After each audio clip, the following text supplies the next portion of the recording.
Le message est arrivé alors que je terminais mon café du matin. Emma, s'il te plaît, ne viens pas à la remise des diplômes demain. Les enfants ont peur de toi et James ne veut pas de drame.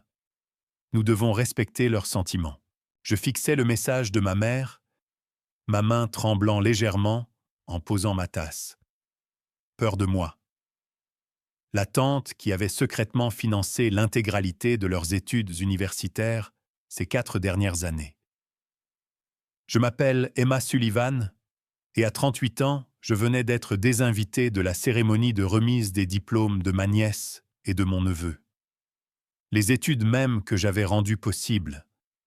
L'ironie aurait été drôle si elle n'avait pas fait si mal. Il y a 4 ans, quand mon frère James a perdu son emploi, à cause d'une réduction d'effectifs dans son entreprise, j'étais intervenu anonymement par le biais du bureau des aides financières de l'université.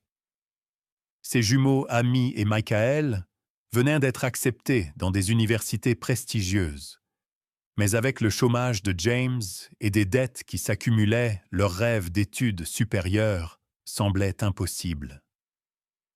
Je me souviens du jour où James m'a appelé en larmes, non pas pour demander de l'aide. Il était trop fier pour cela, mais juste pour avoir quelqu'un à qui parler. Je les ai laissés tomber, Emma, avait-il sangloté. Ils ont travaillé si dur et je ne peux même pas leur offrir ça.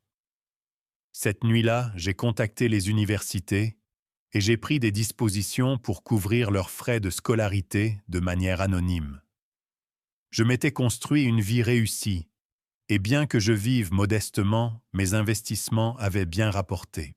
Je pouvais me permettre d'aider, et c'étaient les enfants de mon frère.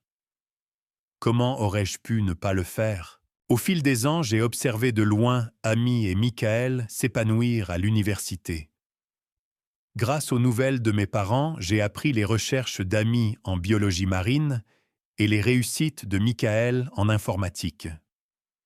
Je n'ai jamais parlé à personne de ma contribution, voulant qu'ils réussissent sans se sentir redevables envers moi. Mais à un moment donné, les choses avaient changé. La femme de James Karen avait commencé à répandre des histoires sur moi, me dépeignant comme instable, parce que j'avais choisi de vivre seul et que je ne me conformais pas à son idée de ce qu'une femme de famille respectable devrait être. Les enfants qui aimaient autrefois passer du temps avec leur tante cool, Emma, sont progressivement devenus distants. Je repris mon téléphone lisant le message suivant de ma mère. « Tu comprends, n'est-ce pas, Karen, dit que les enfants ont besoin d'énergie positive pour leur grand jour. Peut-être qu'on pourra t'envoyer des photos. » Des photos. Comme si j'étais une parente éloignée plutôt que la tante, qui avait investi plus de 200 000 $ dans leur avenir. La tante qui avait assisté à chaque pièce de théâtre de l'école, à chaque match de sport, jusqu'à ce que Karen décide que je n'étais pas digne de la famille. Le message de mon père suivit « Princesse, s'il te plaît, ne rends pas les choses difficiles. » James se remet enfin sur pied et les enfants s'en sortent si bien. Ne créons pas de problème. Je me suis dirigé vers mon bureau, ouvrant le tiroir où je conservais toute la documentation de mes contributions, chaque paiement, chaque confirmation, chaque lettre de remerciement des universités, reconnaissant le donateur anonyme qui avait soutenu 2 étudiants prometteurs. Pendant 4 ans, j'étais restée silencieuse, regardant James et Karen s'attribuer le mérite d'avoir fait des sacrifices pour financer les études de leurs enfants. J'avais souri lors des dîners de famille, où ils parlaient de la manière dont ils avaient réussi à s'en sortir, financièrement. J'ai même hoché la tête lorsque Karen se vantait de leurs compétences en matière de planification financière. Mon téléphone vibra de nouveau. Un message de Karen elle-même. « Emma, je suis contente que maman t'ait parlé de demain. Les enfants ont besoin de stabilité en ce moment, et ta présence ne ferait que les perturber. Je suis sûre que tu comprends, étant donné ta situation. Ma situation. Un euphémisme pour dire que j'étais célibataire, que je réussissais et que je ne correspondais pas à leur vision étroite de ce qu'une femme devrait être. J'entendais les chuchotements lors des réunions de famille. Je voyais la façon dont Karen rapprochait les enfants d'elle quand j'approchais comme si mon indépendance était en quelque sorte contagieuse. Je me suis assise devant mon ordinateur, mes doigts planant au-dessus du clavier. Un seul courriel, c'est tout ce qu'il faudrait pour tout révéler. Un message au bureau des aides financières pour leur demander de reconnaître ma contribution lors de la cérémonie de remise des diplômes, comme c'était leur pratique habituelle avec les donateurs importants. Mais j'ai hésité. Étais-je prête à déclencher le chaos qui s'ensuivrait, prête à voir l'expression sur leur visage lorsqu'ils réaliseraient que la tente qu'ils avaient repoussée, celle qu'ils jugeaient instable et effrayante, avait été leur soutien silencieux depuis le début. Mon téléphone s'alluma avec un autre message de ma mère. « Emma, s'il te plaît, confirme que tu ne viendras pas demain. James a peur que tu te présentes quand même. » Je pris mon téléphone. Ma décision était prise. Parfois le silence n'est pas d'or. Parfois c'est juste une autre forme d'encouragement au mauvais comportement. Il était temps que ma famille apprenne la vérité sur leur tante instable et sa contribution au toc de diplômés qu'il porterait demain. J'arrivais à l'université 1 heure avant la cérémonie de remise des diplômes, non pas en tant qu'invité, mais en tant que donatrice, participant à la réception d'avant-cérémonie.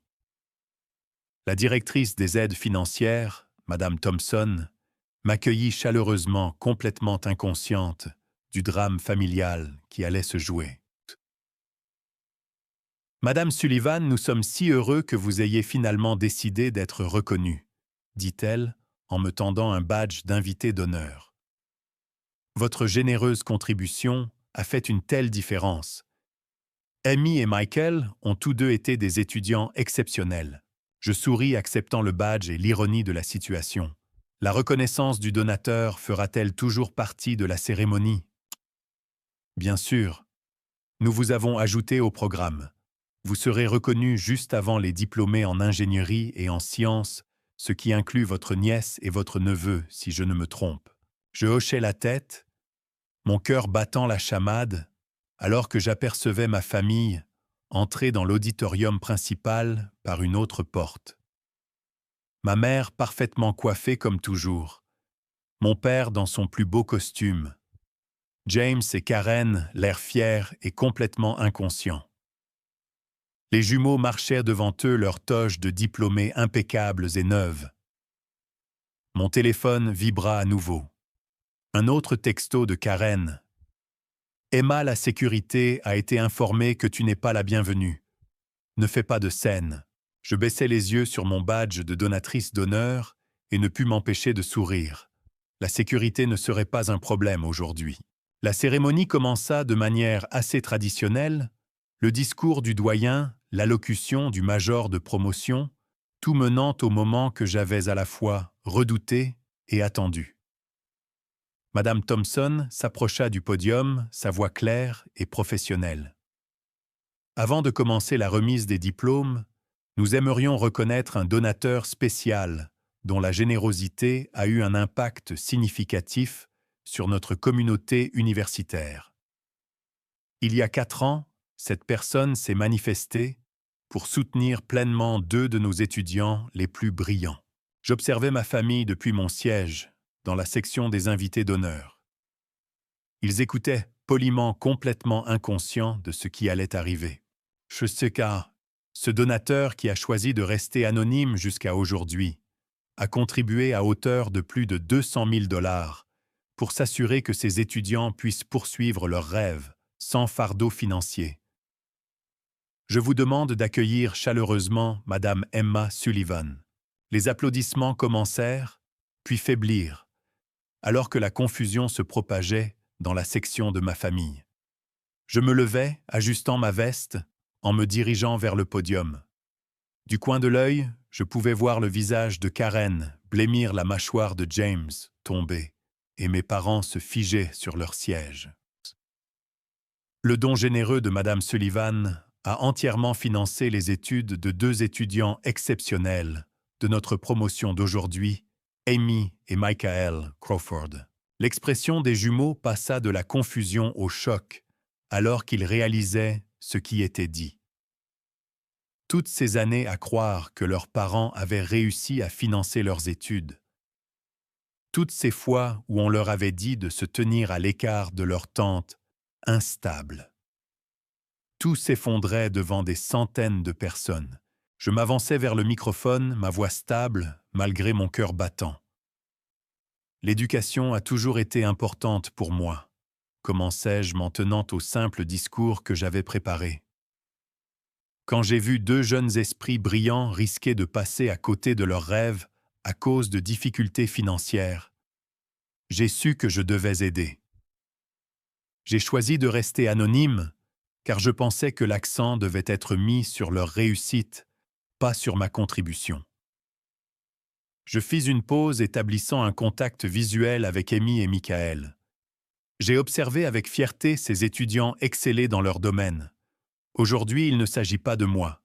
Il s'agit de leur travail acharné, de leur dévouement et de leur avenir. Félicitations promotion 2025. 5. Les applaudissements, cette fois, furent assourdissants, mais je les entendis à peine. Je regardais la réaction de ma famille. Karen avait la tête dans les mains. James fixait le sol et mes parents semblaient avoir vu un fantôme.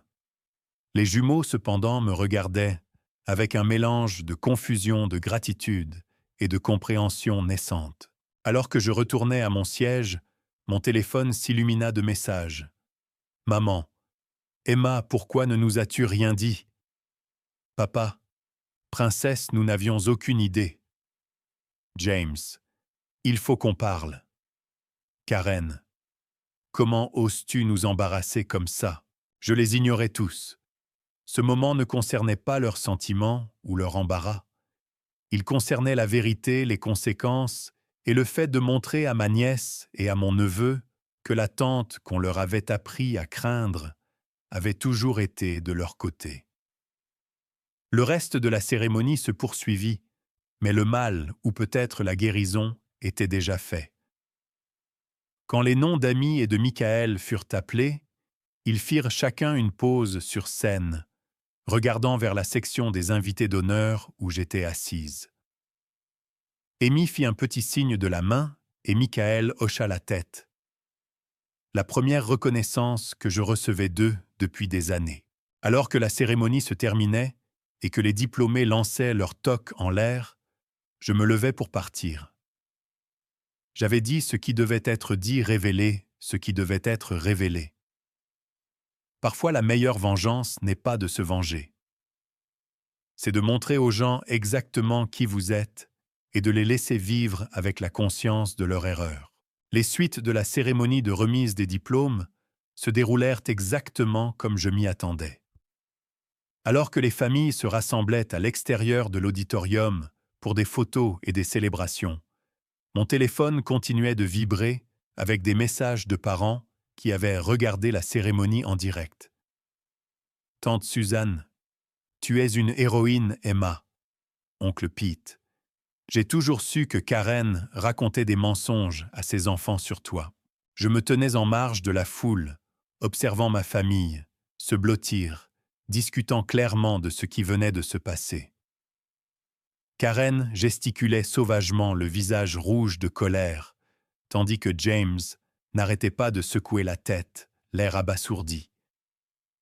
Mes parents semblaient se partager, jetant des regards entre la famille de leur fils et l'endroit où je me tenais. Puis quelque chose d'inattendu se produisit. Amy se détacha du groupe toujours dans sa toge de diplômé et se dirigea droit vers moi. Michael hésita un instant, puis suivit sa sœur. « Tante Emma ». La voix d'Amy était douce, incertaine. « On peut parler ». Je hochai la tête, les conduisant vers un endroit calme, sous un arbre voisin. De près, je pouvais voir des larmes dans les yeux d'Amy. « Pourquoi ?» demanda Michael. « Pourquoi l'as-tu fait » Et pourquoi ne nous l'as-tu pas dit? Je pris une profonde inspiration. Parce que vous méritiez cette opportunité. Et je ne vous l'ai pas dit parce que je voulais que vous vous concentriez sur vos études, pas que vous vous sentiez obligé envers moi. Mais maman a dit, commença Amy, puis s'arrêta l'air embarrassé, que j'étais instable, dangereuse, une mauvaise influence, finis-je pour elle. Dites-moi avec le recul, ai-je jamais fait quoi que ce soit pour mériter ces étiquettes? Ils secouèrent tous les deux la tête, les souvenirs semblant refaire surface. Souvenirs des fêtes d'anniversaire que j'avais organisées, des projets scientifiques auxquels j'avais aidé des innombrables fois, où j'étais venu les soutenir, avant que Karen ne décide que j'étais une menace pour son image de famille parfaite. Nous aurions dû être plus malins, dit Michael doucement. Nous aurions dû nous demander pourquoi nous étions soudainement censés avoir peur de toi. Vous étiez des enfants, répondis-je. Vous faisiez confiance à vos parents. C'est normal. Mais nous ne sommes plus des enfants, dit fermement Amy. Et nous te devons bien plus que des excuses. Avant que je puisse répondre, la voix stridente de Karen déchira l'air. Ami Michael, éloignez-vous d'elle immédiatement. Mais pour la première fois, aucun des jumeaux ne bougea à l'ordre de leur mère. Non, maman, dit Amy, se tournant pour faire face à ses parents qui approchaient. Nous n'allons plus te laisser contrôler notre relation avec tante Emma. Karen attrapa le bras d'Amy, mais celle-ci se dégagea. Elle a manipulé toute cette situation, siffla Karen. Elle a humilié notre famille devant tout le monde. La seule personne qui devrait être humiliée, c'est toi, répondit Michael, la voix ferme. Tu nous as menti sur tante Emma pendant des années, et tu nous as fait peur d'elle, tout ça, pendant qu'elle rendait silencieusement nos rêves possibles. Mes parents avaient maintenant rejoint le groupe, ma mère se tordant les mains nerveusement. Peut-être devrions-nous discuter de cela à la maison, suggéra-t-elle. Il n'y a rien à discuter, dis-je calmement. J'ai fait le choix d'aider Amy et Michael. Je l'ai gardé anonyme pour éviter exactement ce genre de drame. Mais quand vous avez décidé de m'interdire d'assister à leur remise de diplôme, de voir l'aboutissement de leur dur labeur, j'ai décidé que la vérité devait éclater. James, qui avait été inhabituellement silencieux, prit enfin la parole. Emma, je ne sais pas quoi dire. Tu n'as rien à dire, répondis-je. Mais tu dois savoir que les choses seront différentes à partir de maintenant. Je ne serai plus le bouc émissaire de la famille.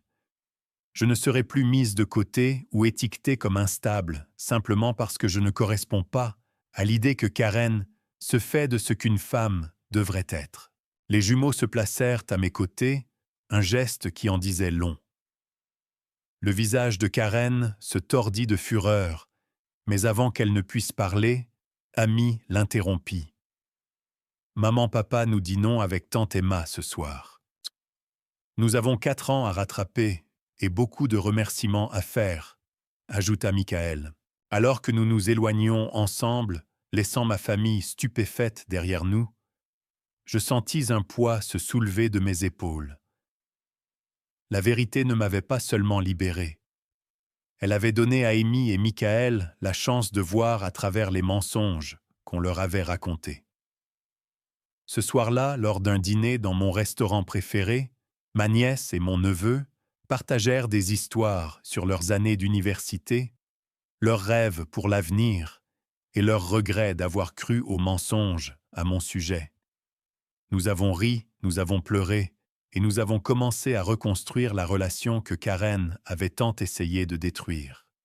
« Tu sais, » dit Amy alors que nous finissions le dessert, « maman a toujours dit que tu étais dangereuse parce que tu nous influencerais à être différents.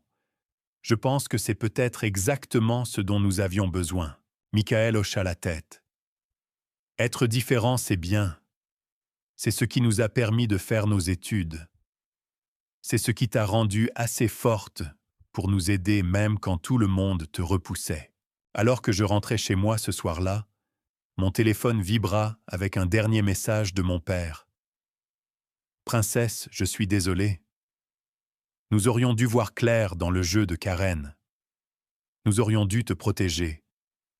Tu es la meilleure d'entre nous, et nous l'avions oublié. Je souris, sans répondre. Parfois les meilleures fins ne sont pas une question de pardon ou de réconciliation avec tout le monde. Parfois il s'agit de trouver sa propre vérité, de tenir bon, et de laisser les bonnes personnes retrouver le chemin vers vous. Amy et Michael avaient de retrouver leur chemin.